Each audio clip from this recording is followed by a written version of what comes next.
Assalamualaikum dear students. Today we discuss about most important and typical topic of MDCAT and ECAT, that is concept of mole.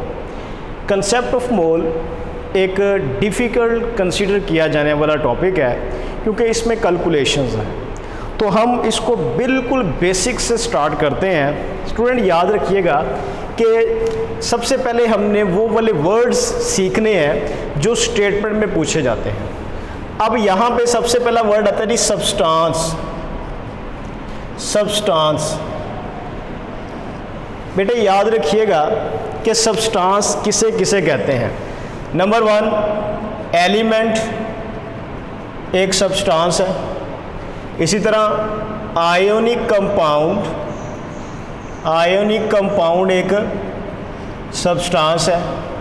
इसी तरह molecular compound एक substance है। और इसी तरह student ions क्या है, सब्सटेंस है। बात की समझ लगी? यानी कि स्टेटमेंट में वर्ड सब्सटेंस लिखा हो तो फिर इनमें से कुछ हो सकता है, या ये वाले वर्ड्स लिखे हों तो ये भी बेटे क्या है, ये सब्सटेंस को रिप्रेजेंट कर रहे हैं। बात की समझ लगी? अब नेक्स्ट जो चीज़ है वो है इनके रिलेटिव मैसेज। रिलेटिव मैसेज तो हमें पता है कि जो एलिमेंट है इसका रिलेटिव मैस बेटे कौन सा होता है? इसका मैस होता है रिलेटिव एटॉमिक मैस। कौन सा होता है? Relative atomic mass. ठीक हो गया। आयोनिक कंपाउंड का रिलेटिव मैस कौन सा होता है? Relative formula mass. इसी तरह मॉलिक्यूलर कंपाउंड का मैस कौन सा होता है? Relative molecular mass. ठीक हो गया। और इसी तरह आइंस का क्या होता है? Relative ionic mess. क्लियर हो गया? ये रिलेटिव मैसेज है। याद रखिएगा रिलेटिव मैस के यूनिट्स क्या होते हैं? AMU, atomic mass unit.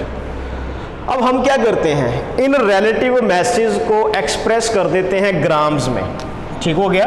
इन सारे मैसेज को हम क्या करते हैं, ग्राम में एक्सप्रेस कर देते हैं। एक्सप्रेस इन ग्राम, ये चीज़ याद रखिएगा। कैलकुलेशन के लिए हमने क्या किया, AMU यूनिट की जगह पे ग्राम लगा दिया है, तो एक्सप्रेस कर दिया है हमने इसको ग्राम में। तो फिर क्या होगा, ये जो क्वांटिटीज़ हैं relative atomic mass, relative formula mass, relative molecular mass और रिलेटिव आयोनिक मैस, आप इन क्वांटिटीज़ के लिए वर्ड क्या यूज़ करेंगे? मोल। अब वो कौन कौन से मोल्स हैं जी? सबसे पहले देखें, जो रिलेटिव एटॉमिक मैस है अगर इसको ग्राम में रिप्रेजेंट कर देंगे तो आप इसको क्या बोलेंगे? Gram atom. Gram atom. इसी तरह रिलेटिव फार्मूला मैस को ग्राम में रिप्रेजेंट करेंगे तो इसको आप क्या बोलेंगे? ग्राम फार्मूला। क्लियर हो गया? इसी तरह रिलेटिव मॉलिक्यूलर मैस को ग्राम में एक्सप्रेस करेंगे तो आप इसे क्या बोलेंगे? Gram molecule. और रिलेटिव आयोनिक मैस को ग्राम में एक्सप्रेस कर दें तो आप इसे क्या बोलेंगे? ग्राम आइन। तो अब स्टूडेंट याद रखिएगा कि ये जो ग्राम एटम, ग्राम फार्मूला, ग्राम मॉलिक्यूल, ग्राम आइन है, इनके कलेक्टिव नेम क्या है जी? ये आप इन्हें बोलते हैं मोल। बात की समझ लग गई ना बेटे? तो अगर स्टेटमेंट के अंदर ये वाले वर्ड्स लिखे होंगे इसका मतलब क्या होगा? सब्सटेंस। अगर स्टेटमेंट के अंदर लिखा हो फाइंड ग्राम एटम तो इसका मतलब बेटे क्या होगा? इसका मतलब होगा कि आपने मोल फाइंड करने हैं। अगर स्टेटमेंट के अंदर वर्ड लिखा है ग्राम फार्मूला तो इसका मतलब क्या होगा? इसका मतलब क्या होगा? आपने मोल फाइंड करने हैं। इसी तरह ग्राम मॉलिक्यूल और ग्राम आइंस, ये ऐसे वर्ड्स हैं जिनका इनडायरेक्टली मतलब क्या होगा कि आपने मोल फाइंड करने हैं। बात की समझ लगी? तो सबसे पहले आपने क्या करना है, आपने ये स्टेटमेंट्स के अंदर जो वर्ड्स हैं इनको सीखना है। बात की समझ लग गई जी? तो स्टूडेंट कुछ एग्जांपल्स को हम डिस्कस करते हैं। फॉर एग्जांपल हम एलिमेंट की अगर बात करें तो सोडियम एक एलिमेंट है। सोडियम का जो रिलेटिव एटॉमिक मास है वो कितना होता है 23 AMU। ठीक हो गया। आप इसको बेटा जी क्या करें, ग्राम में एक्सप्रेस कर दें तो आप इस 23 ग्राम को क्या बोलेंगे, आप इसे बोलेंगे ग्राम एटम, या फिर इसका दूसरा नाम क्या होगा, मोल। बात की समझ लगी। इसी तरह आयोनिक कंपाउंड है हमारे पास सोडियम क्लोराइड। सोडियम का रिलेटिव एटॉमिक मास 23 और क्लोरीन का 35.5, तो ये कितना हो जाएगा 58.5 AMU। आप इस मास को क्या बोलेंगे, रिलेटिव फार्मूला मास। इसको अगर आप ग्राम में एक्सप्रेस कर दें तो ये बेटे क्या बन जाएगा, ग्राम फार्मूला। ये क्या बन जाएगा, ग्राम फार्मूला, या फिर इसका नेम क्या है, मोल। ये चीज़ आपने याद रखनी है कि ग्राम एटम या मोल, ग्राम फार्मूला या मोल, ये एक ही चीज़ के नाम है। इसी तरह हमारे पास है जी वाटर H2O। ये क्या है, ये एक मॉलिक्यूलर कंपाउंड है। हाइड्रोजन का मास 2 और ऑक्सीजन का 16, कितना हो गया 18, तो ये क्या हो गया 18 AMU। आप इसको कन्वर्ट कर दें ग्राम में तो ये क्या बन जाएगा, ये बन जाएगा जी ग्राम मॉलिक्यूल, या फिर आप इसकी जगह पे क्या लिख सकते हैं, मोल। ठीक हो गया। इसी तरह हाइड्रो ऑक्साइड हमारे पास एक आयन है। ऑक्सीजन का रिलेटिव एटॉमिक मास 16 और हाइड्रोजन का 1 17 हो गया, तो 17 AMU क्या होगा, ये रिलेटिव आयोनिक मास है इस आयन का। इसको अगर ग्राम में एक्सप्रेस कर दें तो ये क्या बन जाएगा, ये बन जाएगा ग्राम, ये बन जाएगा बेटे ग्राम आयन, या फिर आप इसके लिए वर्ड क्या यूज़ करेंगे, मोल। तो स्टेटमेंट में अगर बेटे वर्ड आता है ग्राम एटम, ग्राम आयन, ग्राम मॉलिक्यूल, ग्राम फार्मूला, ठीक है, तो इनका मतलब क्या होगा, मोल होगा। जब भी स्टेटमेंट में लिखा हो फाइंड ग्राम एटम्स, फाइंड ग्राम मॉलिक्यूल्स, फाइंड ग्राम फार्मूला, फाइंड ग्राम आयंस, इनका मतलब बेटे क्या होगा, इनका मतलब मोल ही होगा। बात की समझ लगी ना। तो ये जो मैसेज हैं जिनके साथ यूनिट लिखे हुए हैं AMU, ये रिलेटिव मैसेज हैं, प्रीवियस लेक्चर में हम डिस्कस कर चुके हैं। और अगर इसके साथ ग्राम लिख देंगे तो आप इस मैस को क्या बोलेंगे, आप इसे बोलेंगे मोलर मैस। बात की समझ लगी ना, इसे क्या बोलेंगे, मोलर मैस। अब हम डिस्कस करते हैं नेक्स्ट चीज़, वो है बेटे मोल के फार्मूलाज। तो मोल के फार्मूलाज कौन कौन से हैं, एक मैं आपके सामने यहाँ पे स्केच ड्रॉ करूँगा, तो उसमें ये सारे के सारे फार्मूलाज जो हैं वो आ जाएंगे। आपने उस स्केच को याद करना है, तो आपका ये जो मोल का फार्मूलों का कंसेप्ट है वो भी क्लियर हो जाएगा। तो यहाँ पे देखें स्टूडेंट, सबसे पहले मैं वर्ड लिखता हूँ मोल। अब ये लिखा हुआ जी मोल, ठीक हो गया। आपने मोल की जगह पे क्या कंसीडर करना है कि मोल क्या क्या हो सकता है, ग्राम एटम, ग्राम आयन, ग्राम मॉलिक्यूल, ग्राम फार्मूला। बात की समझ लगी।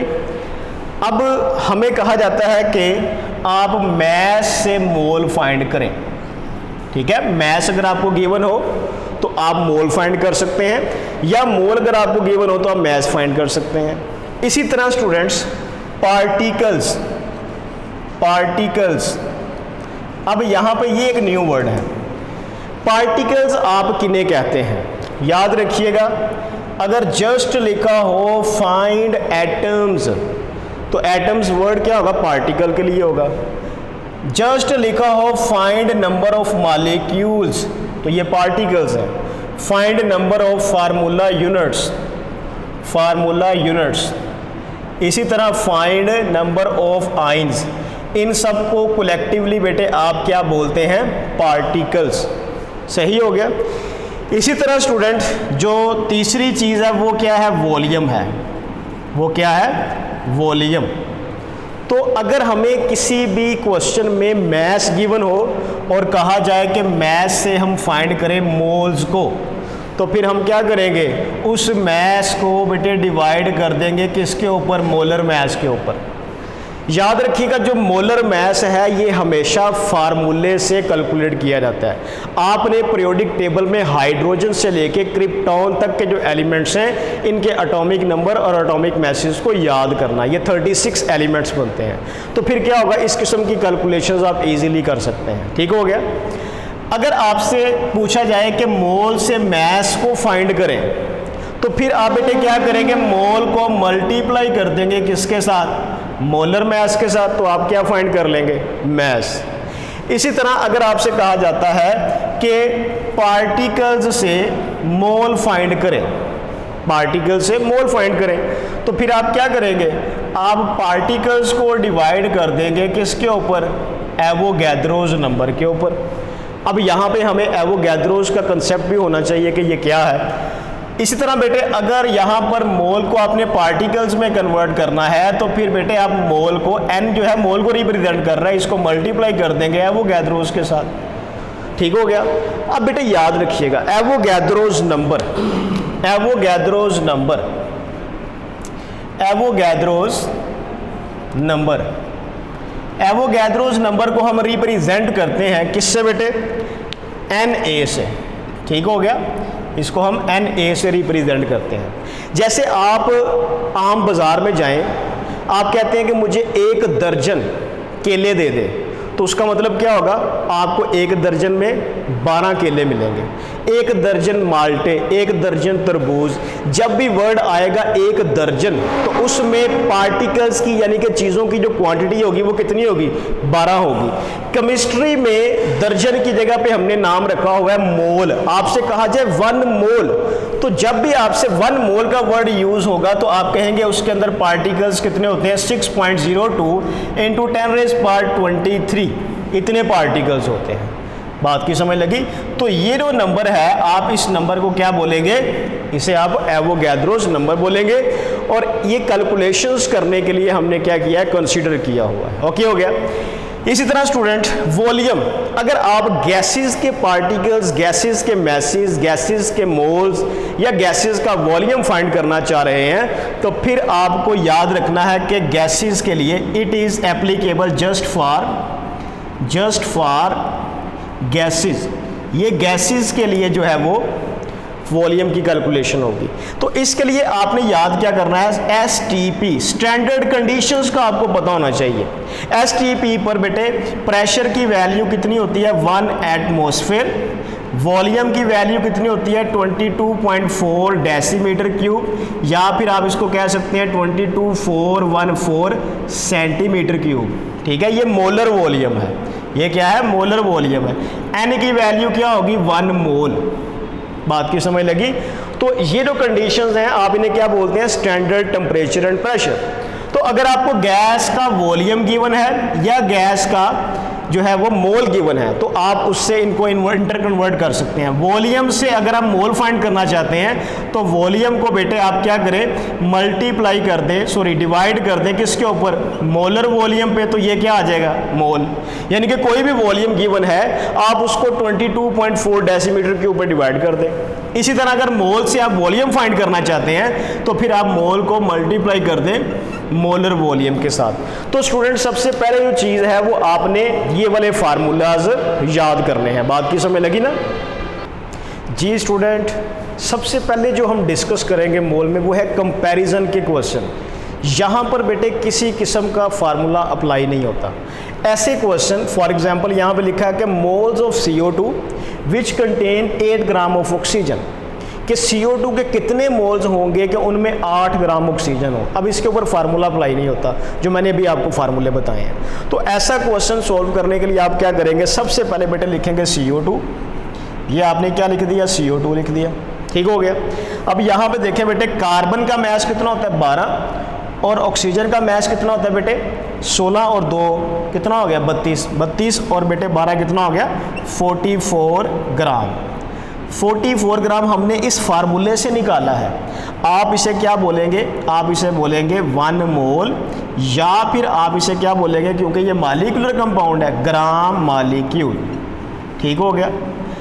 अब किसी भी चीज़ का 1 मोल होगा तो बेटा जी उसमें पार्टिकल्स कितने होंगे, 6.02 इंटू 10⁻23 मालिक्यूल्स। ये इसके अंदर फंडामेंटल पार्टिकल्स हैं। सही हो गया। ये एक मालिक्यूल है CO2। अब यहाँ पर वॉल्यूम कितना होगा, 22.4 डेसीमीटर क्यूब। ठीक हो गया। अब अगर यहाँ पे स्टूडेंट देखें आप, यहाँ पे जस्ट मास ऑफ कार्बन, इस CO2 के अंदर सिर्फ कार्बन का मास कितना है, 12 ग्राम। इसके अंदर सिर्फ ऑक्सीजन का मास कितना है, तो वो है बेटे 32 ग्राम। ठीक है, तो हमें कहा गया है कि बताएं जी, यहाँ पे मैं लिख देता हूँ कि यहाँ पे कार्बन का मैस है 12 ग्राम और ऑक्सीजन का मैस है 32 ग्राम। सही हो गया। तो यहाँ पर देखें बेटे कि 1 मोल CO2 के अंदर जो टोटल मैस है वो 44 ग्राम है। इस 44 ग्राम में 12 ग्राम कार्बन का मैस है और 32 ग्राम ऑक्सीजन का मैस है। ठीक है, ये 44 ग्राम 1 मोल के या 1 ग्राम मालिक्यूल के इक्वल है। इसके अंदर 6.02 इंटू 10⁻23 मालिक्यूल्स और इसका वॉल्यूम कितना है 22.4 डेसीमीटर क्यूब। अब देखें, हमने कंपैरिजन करना है। कहता है जी CO2, इस तरफ हमने लिख लिया जी ऑक्सीजन। ठीक हो गया। तो जी स्टूडेंट्स यहाँ पे देखें तो स्टूडेंट CO2 के 1 मोल के अंदर ऑक्सीजन का मैस कितना है, ये 1 मोल है ना, तो इसके 1 मोल के अंदर ऑक्सीजन का मैस कितना हमने लिखा हुआ है 32 ग्राम, ये 1 मोल आ गया। अब क्वेश्चन में ये है कि CO2 के कितने मोल्स हों कि आंसर जो है वो 8 ग्राम आए। अगर मैं इसको हाफ कर दूँ, 0.5 मोल कर दूँ, तो बेटा ये वाला मैस भी क्या हो जाएगा, हाफ हो जाएगा। अगर मैं इसका फर्दर हाफ कर दूं, 0.25 मोल कर दूं, तो फिर बेटा जी ये क्या हो जाएगा, ये 8 ग्राम आ जाएगा। तो ये सिंपल कंपैरिजन का क्वेश्चन है। सही हो गया। तो यहाँ पे फिर बेस्ट आंसर क्या बनेगा, ये बीटा आंसर बनेगा। आपसे ये भी पूछा जा सकता है कि बताएं जी CO2 के कितने मोल्स हों। मिसाल के तौर पे आपसे कहा जाता है कि 0.5 मोल CO2 है, इसके अंदर जो है वो CO2 का वॉल्यूम कितना होगा, तो 1 मोल का वॉल्यूम कितना है 22.4 डेसीमीटर क्यूब। तो अगर आप इस क्वांटिटी को हाफ करते जाएंगे, इसको अगर हाफ करते जाएंगे तो सब कुछ हाफ होता जाएगा, इसको डबल करेंगे तो सब कुछ डबल होता जाएगा। मिसाल के तौर पे आपसे यहाँ पे पूछा जाता है कि 22 ग्राम CO2 में बताएं कितना वॉल्यूम होगा। तो इसके लिए देखें 44 ग्राम का वॉल्यूम कितना है 22.4 डेसीमीटर क्यूब। अगर इसको मैं हाफ कर दूंगा तो वॉल्यूम क्या हो जाएगा 11.2 डेसीमीटर क्यूब। बात की समझ लगी ना बेटे। आपसे कहा रहता है 44 ग्राम CO2 के अंदर जो है वो मालिक्यूल कितने हैं 6.02 इंटू 10⁻23। ठीक है, अगर आप बेटा इसको हाफ कर दें, मैं इसको कर देता हूँ 22 ग्राम कर देता हूँ, तो मालिक्यूल भी क्या हो जाएंगे, हाफ हो जाएंगे। कितने हो जाएंगे 3.01 इंटू 10⁻23 मालिक्यूल्स।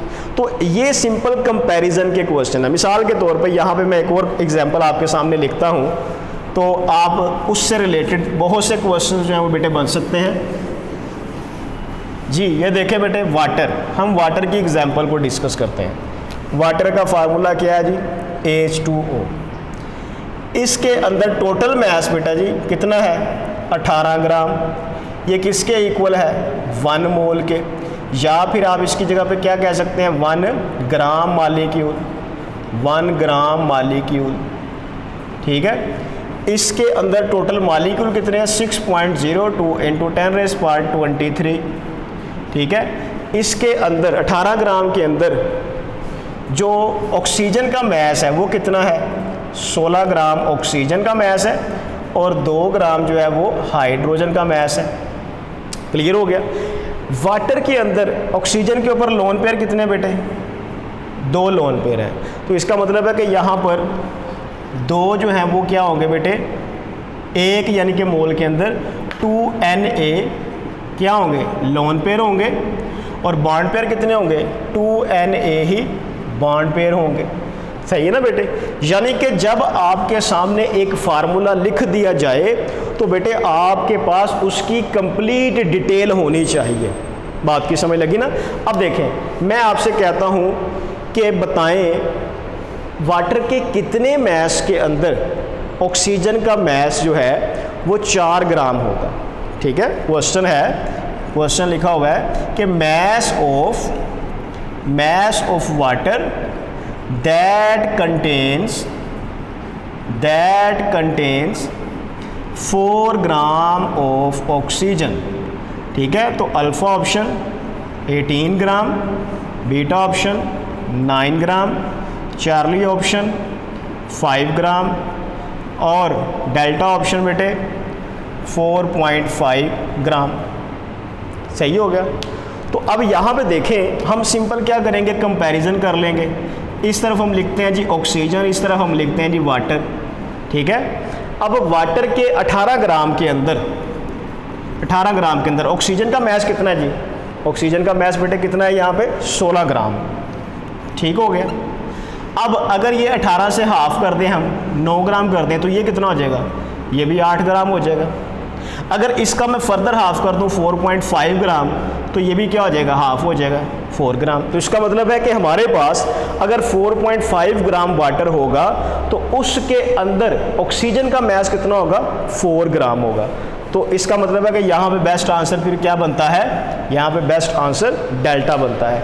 इसी तरह स्टूडेंट आपसे वॉल्यूम भी पूछा जा सकता है, आपसे मॉलिक्यूल भी पूछे जा सकते हैं। तो ये छोटी छोटी एग्जांपल्स हैं, आपने इनको सॉल्व करना है। बात की समझ लगी? तो ये आपके सामने एग्जाम्पल। जी स्टूडेंट, नेक्स्ट क्वेश्चन है जिसके ऊपर फार्मूला अप्लाई होता है, number of carbon atoms in 45 gram glucose. तो ऐसा क्वेश्चन सॉल्व करने के लिए आपको बेटे फार्मूले की ज़रूरत पड़ेगी। सबसे पहले आपने बेटे याद रखना है कि यहाँ पे आपको मैस कितना गिवन है? 45 ग्राम।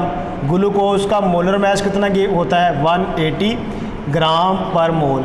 ठीक है। आपने फाइंड क्या करने हैं? Number of carbon atoms find करने हैं। सही हो गया। तो जब इस किस्म का क्वेश्चन है जिसमें किसी फंडामेंटल पार्टिकल्स यानी कि बड़े पार्टिकल के अंदर वाला पार्टिकल पूछा जाए, यानी कि ग्लूकोज एक मॉलिक्यूल है, इस मॉलिक्यूल के अंदर जो एटम है वो आपसे पूछ लिया गया, तो ऐसा क्वेश्चन सॉल्व करने के लिए आप क्या करेंगे? ये देखें जी, number of carbon atoms find करने के लिए आप मैस को मोलर मैस पे डिवाइड करेंगे, mass over molar mass multiply, यहाँ पे आपने वो वाला पार्टिकल जिसके आपने पार्टिकल फाइंड करने हैं, यानी कि कार्बन फाइंड करना चाह रहे हैं, तो यहाँ पे क्या आ जाएगा? Number of carbon multiply Avogadro's number. तो यहाँ पे मैस कितना है जी? 45 ग्राम। मोलर मैस कितना है? 180। एक मॉलिक्यूल के अंदर कार्बन एटम कितने हैं? 6 हैं, तो ये 6 आ गया। मल्टीप्लाई क्या आ जाएगा? Avogadro's number. तो ये 6 को इस पर डिवाइड करें तो ये क्या आ जाएगा? ये आ जाएगा स्टूडेंट 30। अब इसको 5 पे डिवाइड कर दें, ये आ गया 6 और ये आ गया 9। इसको 2 पे डिवाइड कर दें, 3 पे डिवाइड करेंगे तो ये क्या आ जाएगा? ये 2 और ये क्या आ गया? ये 3 आ गया। तो 3/2 क्या होता है? ये अप्रोक्सीमेटली 1.5 जो है वो मल्टीप्लाई Na आ जाएगा। तो इसका मतलब है कि यहाँ पे जो बेस्ट आंसर है वो बेटे क्या होगा? वो चार्ली आंसर होगा, बेस्ट। क्लियर हो गया? तो यहाँ पर ये जो है वो बेस्ट आंसर चार्ली बनता है। नेक्स्ट स्टूडेंट MCQ है कि which of following has minimum mass. तो यहाँ पे अल्फा ऑप्शन है कि एवोगैड्रोस मॉलिक्यूल ऑफ हाइड्रोजन। तो यहाँ पे स्टूडेंट याद रखना है कि 6.02 इंटू 10⁻23 ये क्वांटिटी हमेशा किसके इक्वल होगी? ये 1 मोल के इक्वल होगी। तो 1 मोल ऑफ हाइड्रोजन का बेटे मैस कितना होता है? 2 ग्राम, क्योंकि हाइड्रोजन के एक एटम का मैस 1 ग्राम, 2 का 2 ग्राम होगा। इसी तरह बेटे 22.4 डेसीमीटर क्यूब, 22.4 डेसीमीटर क्यूब ये चीज़ भी किसके इक्वल है? ये 1 मोल के इक्वल है। तो 1 मोल हीलियम का बेटा जी मैस कितना होता है? 4 ग्राम। इसी तरह 0.25 मोल। अब बेटा देखें कि 0.25 मोल जो है ये किसके इक्वल है? 1 मोल, हाफ मोल और उसका भी हाफ। ठीक है। तो यानी कि अगर हम बात करें यहाँ पे कि 1 मोल नियोन है तो इसका बेटे मैस कितना होता है जी? इसका 20 ग्राम मैस होता है। ठीक हो गया। अब हमें कितना चाहिए? 0.25। तो हाफ मोल का कितना हो जाएगा? हाफ मोल का हो जाएगा ये 10 ग्राम। और बेटा जी इसका भी हाफ कितना हो जाएगा? 0.25 मोल। तो ये कितना हो जाएगा जी? ये 5 ग्राम। यानी कि 0.25 मोल नियोन का मैस कितना है? 5 ग्राम है। जबकि 10 ग्राम कैल्शियम ये सबसे ज़्यादा मैस है। तो यहाँ पे सबसे कम फिर मैस किसका आ रहा है? 6.02 इंटू 10⁻23 मॉलिक्यूल्स ऑफ हाइड्रोजन का। बात की समझ लग गई? जी स्टूडेंट, नेक्स्ट क्वेश्चन है कि at STP a gas which has maximum volume. याद रखिएगा स्टूडेंट, जिस गैस के मोल्स जितने ज़्यादा होंगे उसमें नंबर ऑफ़ पार्टिकल्स भी उतने ही ज़्यादा होंगे। जिस गैस के मोल्स जितने ज़्यादा होंगे उस गैस का वॉल्यूम उतना ही ज़्यादा होगा।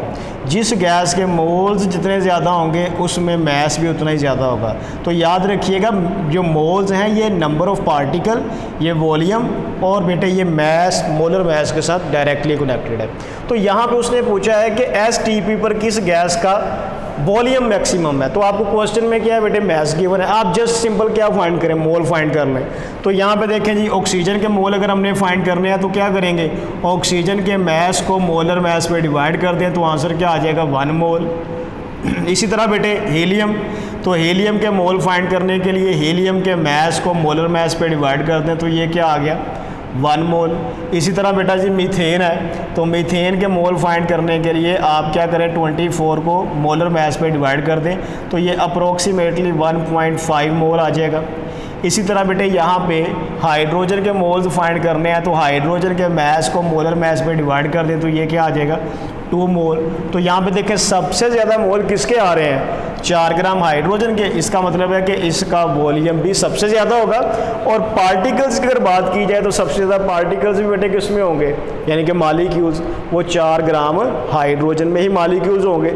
अगर बेटे कहा जाए कि इनमें सबसे ज़्यादा जो है वो मैस किसका है, तो मैस जो है वो ऑलरेडी गिवन है, यहाँ पे मैस आपको ऑलरेडी गिवन है। क्लियर हो गया जी स्टूडेंट। ये 3 मल्टीपल चॉइस क्वेश्चन बड़े इंपॉर्टेंट हैं। Which one has lowest mass, तो मैंने आपको अभी बताया कि जिसके मोल्स ज़्यादा उसके अंदर मैस ज़्यादा, उसका वॉल्यूम ज़्यादा, और बेटा जी उसमें पार्टिकल्स भी ज़्यादा होंगे। तो यहाँ पे पूछा है कि किसका मैस जो है वो कम है। तो 1 मोल नाइट्रोजन का बेटे मैस कितना होता है, 28 ग्राम। इसी तरह 22.4 डेसीमीटर क्यूब किसके इक्वल होता है, 1 मोल के। तो 1 मोल ऑक्सीजन का मैस कितना होता है, 32 ग्राम। इसी तरह बेटे 6.02 × 10⁻23 मॉलिक्यूल्स, ये भी किसके इक्वल है, 1 मोल के। तो 1 मोल CO2 का मैस कितना होता है, 44 ग्राम।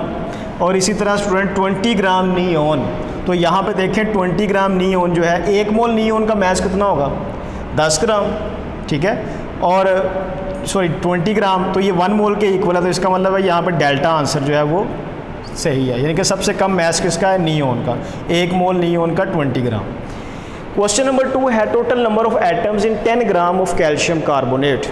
तो कैल्शियम कार्बोनेट के 10 ग्राम में टोटल एटम्स बताएं कितने हैं।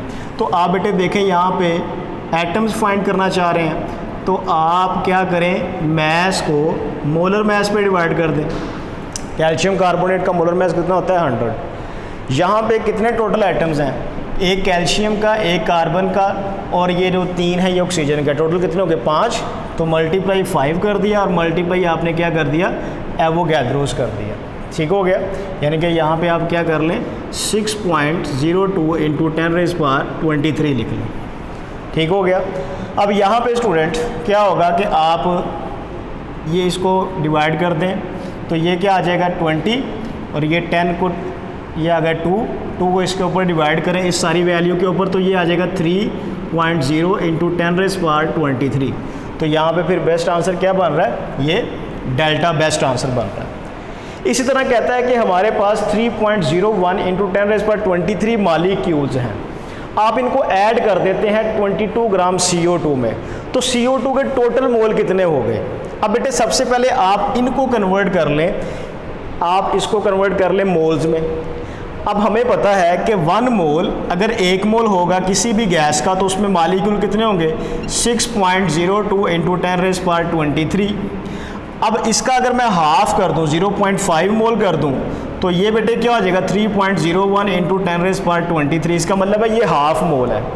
22 ग्राम CO2, तो 1 मोल CO2 का बेटे मैस कितना होता है, 44 ग्राम, और 0.5 मोल CO2 का मैस कितना होगा, 22 ग्राम। तो इसका मतलब है कि ये भी क्या है, हाफ मोल है, ये भी हाफ मोल, ये भी हाफ मोल, और हाफ को अगर आप जमा कर लें, यानी कि 1/2 + 1/2, तो ये किसके इक्वल आ जाएगा, 1 के इक्वल आ जाएगा। तो यहाँ पे जो बेस्ट आंसर बनता है वो डेल्टा है। उम्मीद है कि आज के लेक्चर से स्टूडेंट आपको कंसेप्ट ऑफ मोल से काफ़ी ज़्यादा हेल्प मिली होगी। आप इससे रिलेटेड मैक्सिमम क्वेश्चंस को सॉल्व करें। शुक्रिया।